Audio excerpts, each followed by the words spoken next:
యుద్ధం అక్కడ ఏం జరుగుతుందో, ఎంతమంది చనిపోయారు, ఏ దేశం ఎంత నష్టపోయింది, ఇజ్రాయెల్ని సపోర్ట్ చేస్తున్న అమెరికా పరిస్థితి ఏంటి, ఒకవైపు ఇరాన్ కొత్త సుప్రీం లీడర్ మొసాబా ఖమేనీ కూడా చనిపోయారనే వార్తలు వస్తున్నాయి. అటు ఇజ్రాయెల్ చీఫ్ నెతన్యాహు కూడా చనిపోయారని అటు నుంచి వార్తలు వస్తున్నాయి. అసలు వీళ్ళు ఇద్దరు ఉన్నారా లేరా అనే చర్చ ఇప్పుడు ప్రపంచవ్యాప్తంగా పెద్ద ఇది. ఒకవైపు ట్రంప్ ఏమో తన మీద పెరుగుతున్న వ్యతిరేకత నేపథ్యంలో ఎలా దీని నుంచి బయటపడాలి, యుద్ధం కొనసాగించాలా, యుద్ధాన్ని ఆపాలా, లేక ఇంకేదైనా మార్గం వెతకాలా, ఇవన్నీ గొడవలు ప్రపంచ దేశాలు ప్రత్యేకించి అమెరికా, ఇజ్రాయెల్, ఇరాన్, అలాగే గల్ఫ్ కంట్రీస్ ఇవన్నీ ఆ టెన్షన్లో ఉన్నాయి. ఇక్కడ ఇండియాలో మాత్రం ఆ టెన్షన్ యుద్ధానికి సంబంధించిన టెన్షన్ ఏం లేదు, కానీ ఉండొచ్చు ఇంటర్నేషనల్ పరంగా, వాణిజ్యపరంగా రకరకాల ఆలోచనలు ఉంటాయి. కానీ భారతీయులు పడుతున్న కష్టాలన్నీ గ్యాస్ కష్టాలు.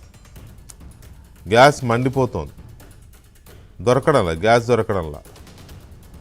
ప్రత్యేకించి ఇప్పటికైతే ఇంకా డొమెస్టిక్ అంటే గృహ వినియోగదారులని తాకింది, బట్ గ్యాస్ దొరకడం లేదు, వంటగదిలో ఇవాళ వంట చేయలేదు అనే సిచ్యువేషన్కి ఇంకా రాలేదు మనం. అందుకు తగిన జాగ్రత్తలు తీసుకుంటున్నామని ప్రభుత్వాలు చెప్తున్నాయి.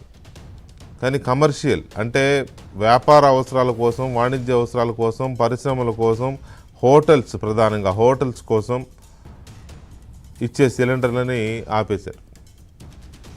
ఆపేయడంతో చాలా హోటళ్ళు మూసేశారు. పాత రోజుల్లో అంటే రకరకాల పొయ్యిలు ఉండేవి, ఇప్పటికీ ఉంటాయి రోడ్ సైడ్ దాబాల్లో, ఊక పొయ్యిలని, తర్వాత కట్టెల పొయ్యిలని, అవి వాటితో నడిచేవి మాత్రం ఉన్నాయి. కానీ సిటీలో అవి లేవు.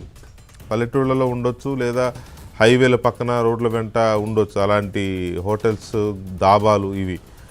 కానీ హైదరాబాద్ లాంటి సిటీ, విజయవాడ లాంటి సిటీ, లేకపోతే తిరుపతి, అటు కాకినాడ, విశాఖపట్నం, చాలా దేశంలో ఉన్న ప్రధాన నగరాల్లో ఎక్కడ అలాంటివి లేవు. దాంతో హోటళ్ళు చాలా వరకు మూతపడ్డాయి.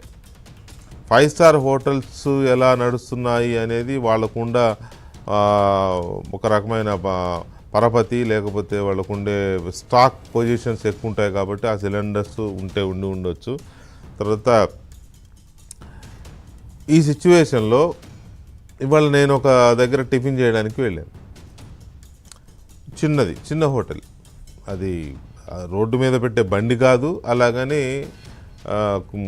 సిట్టింగ్ కూడా లేని నిలబడి తినే ఒక టిఫిన్. అనుకోకుండా వెళ్ళి చూద్దామని అక్కడ ఆ హోటల్ లేడీ ఆవిడ చెప్తోంది, గ్యాస్ సిలిండర్ వాళ్ళు 1800 కొనుక్కుంటారు, కమర్షియల్ కాబట్టి 1800 వాళ్ళకి మామూలుగా రెగ్యులర్గా. ఇప్పుడు 6000కి తెచ్చారంట ఇవాళ. రేపు ఎల్లుండి ఇంకా అది కూడా దొరికేది లేదు సార్, ఇంకా 2 రోజుల తర్వాత మూసేయడమే అని చెప్తున్నారు. ఒక కాలనీకి సంబంధించిన ప్రాంతంలో హోటల్ అది. అదే ఇంకొంచెం రద్దీగా ఉండే హోటల్ ఇప్పటికే చాలా మూతపడ్డాయి. ఇది హోటల్స్కు సంబంధించిన అంశం. గ్యాస్ ఏమో గ్రామీణ ప్రాంతాల్లో అయితే 45 రోజులు, అర్బన్ ప్రాంతాల్లో అయితే 25 రోజులు గృహ వినియోగదారులు బుక్ చేసుకుంటే డెలివరీ అని పెట్టారు. అది కూడా కొన్ని కండిషన్స్ పెట్టారు. ఏపీలోనేమో ఓటీపీ వస్తేనే ఇవ్వాలి అని చెప్పి, తెలంగాణలో ఈకేవైసీ చేయాలి అని మెసేజ్లు వస్తున్నాయి. సో ఇది చాలామంది వినియోగదారులకి ఇది తెలియకపోవచ్చు. మరి దీని నుంచి బయటపడడం ఎలా, అసలు గ్యాస్ పరిస్థితి ఎలా ఉంది, తెలుగు రాష్ట్రాల్లో గ్యాస్ పరిస్థితి ఎలా ఉంది, అన్నీ ఉన్నా ఇంతకుముందు పొయ్యిలో ఏమీ లేవు, వండడానికి ఏమీ లేవు, కట్టెలు లేవు, వంట చెరుకు లేదు అనేవాళ్ళు. ఇప్పుడు గ్యాస్ లేకపోతే పరిస్థితి ఏంటి? ఇంకా చాలా కీలకమైన అంశం ఏంటంటే పెద్ద పెద్ద ఆలయాల్లో ప్రసాదాల తయారీకి గ్యాస్ కావాలి. తిరుపతి లాంటి చోట అన్నదానం ఆగిపోతుంది గ్యాస్ కనుక సప్లై లేకపోతే. మిగతా టెంపుల్స్ అన్నీ, ఇటు తెలంగాణలో ఉన్న టెంపుల్స్ కానీ, ఆంధ్రాలో ఉన్న టెంపుల్స్ కానీ, దేశవ్యాప్తంగా ఉన్న టెంపుల్స్ కానీ, అక్కడ ప్రసాదాల తయారీ పరిస్థితి ఏంటి? మరోవైపు మధ్యాహ్న భోజనం, స్కూళ్ళలో మధ్యాహ్న భోజనం చాలా చోట్ల గ్యాస్ వాడుతున్నారు, ఇంకొన్ని చోట్ల కట్టెల పొయ్యిలు అవి ఇవో వాడుతున్నారు. కానీ గ్యాస్తో ఆధారపడిన మధ్యాహ్న భోజనం పరిస్థితి ఏంటి? హాస్టల్స్, సంక్షేమ హాస్టల్స్లో పరిస్థితి ఏంటి? తర్వాత వర్కింగ్ ఎంప్లాయీస్, వర్కింగ్ ఉమెన్ చదువుకునే అమ్మాయిలు చాలామంది సిటీల్లో హాస్టల్స్లో ఉంటారు.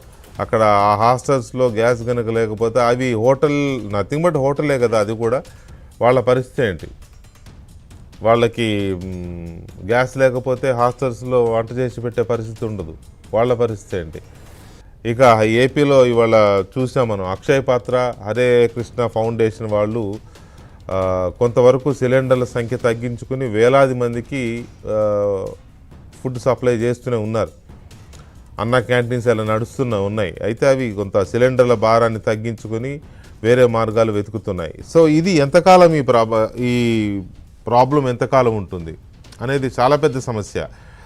ఓకే, మనకి ఇరాన్ నుంచి హోర్ముజ్ సంధి, జలసంధి నుంచి వస్తుంది. అలాగే ఖతార్ నుంచి కొంత గ్యాస్ ఇంపోర్ట్ ఇంప్రూవ్ అయింది. మనకి గ్యాస్ ప్రాబ్లం లేదు అని ఇందాకనే కేంద్ర ప్రభుత్వం ప్రకటన కూడా రిలీజ్ చేసింది. ఎల్పిజి సరఫరాపై కేంద్రం కీలక ప్రకటన. సిలిండర్ల విషయంలో ప్రజలు ఆందోళన చెందుతున్నారు. అవసరం లేకపోయినా బుకింగ్ చేస్తున్నారు. గ్యాస్ డిమాండ్లో భారీ వ్యత్యాసం కనిపిస్తోంది. మరో 2 రోజుల్లో గ్యాస్ నౌకలు వచ్చేస్తాయి. ముంద్రా, కాండ్లా పోర్టులకు ఈ నౌకలు వస్తున్నాయి. హర్ముజ్ జలసంధి వద్ద 24 నౌకలు రెడీగా ఉన్నాయి, బయలుదేరుతున్నాయి. పోర్టులో సమస్యలు రాకుండా చూడాలని ఆదేశించాం. దేశవ్యాప్తంగా సరిపడా పెట్రోల్, డీజిల్ నిల్వలు కూడా ఉన్నాయి. ప్రజలు అక్రమంగా నిల్వలు ఉంచుకోవద్దు. తమిళనాడు పెట్రోల్ బంకుల్లో ఘటనపై విచారణకు ఆదేశించాం. అంటే ప్రజలు ప్యానిక్ అయిపోయి ఎంటీగా ఉన్న సిలిండర్లన్నీ బుక్ చేసి తీసుకొచ్చి ఇళ్లలో పెట్టుకుంటున్నారు. దానివల్ల సప్లై మిగతా వాళ్ళకి ఇబ్బంది అవుతుంది. అలా చేయొద్దు అని కేంద్రం చెప్తోంది. కానీ ప్రజలు ప్యానిక్ అవుతారు. ఇప్పుడు మొన్న కరోనా టైమ్స్లో ఏమైంది, అలాగే ఇప్పుడు కూడా ఎందుకు వచ్చిన చావు, ఉన్నాయి ఖాళీ ఉన్న సిలిండర్లు పెట్టేసుకుంటే అయిపోద్ది కదా, ఎట్లా పోయి ఎట్లా వస్తుందో అనే ఒక ఆతృత, తాపత్రయం ప్రజలకు ఉంటుంది. కేంద్రం చెప్పేది మంచి మాటే, అనవసరంగా నిలవబెట్టుకొని స్కార్సిటీ క్రియేట్ చేయొద్దు, ప్యానిక్ అవ్వద్దు అని చెప్తోంది. అలాగే తమిళనాడు పెట్రోల్ బంక్లో ఒక ఘటన జరిగింది. ఒక బంకులో ఆయన ఎక్కడ దొరకదేమో, ముందు దొరకదేమో అని లూజ్ ట్యాంక్, అంటే మామూలు వాటర్ ట్యాంక్ లాంటి దాంట్లో నింపేసుకుని పంపించేశారు. అది పట్టుకున్నారు. అది చాలా డేంజర్ కదా, వాటర్ ట్యాంక్ లాంటి దాంట్లో పెట్టేశారు. దానికి ట్యాంక్కి కొన్ని నామ్స్ ఉంటాయి, దాన్ని సీల్ టైట్గా ఉండాలి, లీకేజ్ ఉండకూడదు. కానీ అలా చేయకపోవడం వల్ల దాని మీద విచారణకు ఆదేశించారు. ఆ పెట్రోల్ బంక్ ఫ్రాంచైజ్ రద్దు చేశారు వాళ్ళది. సో ఇలాంటి చాలా అంశాలు వస్తున్నాయి. సో దేశంలో ఈ పరిస్థితి ఎలా ఉంది, ప్రత్యేకించి తెలుగు రాష్ట్రాల్లో పరిస్థితి ఎలా ఉంది, గ్యాస్ ఏజెన్సీ అసోసియేషన్స్ ఏం చెప్తున్నాయి, ఆంధ్రప్రదేశ్లో ఇవాళ ప్రభుత్వం కూడా వీళ్ళతో చర్చలు జరిపింది. బ్లాక్ చేస్తే ఎవరిని వదిలేది లేదు, కఠిన చర్యలు తీసుకుంటామని ప్రభుత్వం హెచ్చరిస్తోంది. కానీ చాలా చోట్ల బ్లాక్ మార్కెటింగ్ వెళ్ళిపోయినట్టే ఇప్పటికే కనబడుతోంది. సో వీటితో పాటు పెట్రోల్ బంకులు, డీజిల్ పరిస్థితి ఏంటి, పెట్రోల్ పరిస్థితి ఏంటి, హోటల్ అసోసియేషన్స్ ఏం చెప్తున్నాయి.